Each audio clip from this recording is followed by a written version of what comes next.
ধানতেরাসে এই যে বিভিন্ন জিনিসপত্র কেনার যে ক্রেজ, এইটা কেন, মানে ধানতেরাস ব্যাপারটা কি অ্যাকচুয়ালি? ধানতেরাস হচ্ছে আমাদের একটি শুভ তিথি এবং দিন। তো এই দিন অবশ্যই সোনা রূপো কেনাটা ভালো, কিন্তু মেজরলি এটাকে কিন্তু হেলথের জন্য বলা হয়। ধন্বন্তরী দেবতা অমৃত কলস নিয়ে আবির্ভাব হয়েছিলেন এবং তার কাছে কিছু হিলিং পাওয়ার্স রয়েছে।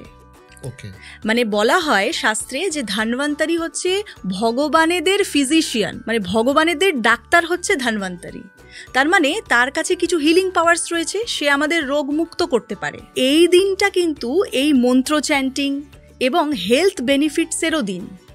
তো মানুষ হয়তো জানেন না, সবাই হয়তো জানেন যে সোনা রূপো ঝাঁটা বারণ এগুলোই কেনার দিন, কিন্তু আসলে কিন্তু এটা হেলথেরও দিন। তো এর পরের বছর যখন ধানতেরাস আসবে, আমি সবাইকে রিকোয়েস্ট করবো এই পডকাস্টের থ্রু দিয়ে যে তারা যেন মন্ত্র চ্যান্টিং এবং ধন্বন্তরীর যদি একটা ফটো পাওয়া যায়, এখনও করতে পারেন মানুষ, উত্তর দিকের দেওয়ালে অমৃত কলস নিয়ে ধন্বন্তরীর দেবতার একটি ফটো যদি রাখা হয়, অর্থ এবং শারীরিক সমস্যা থেকে কিন্তু লাভ পাওয়া যায়।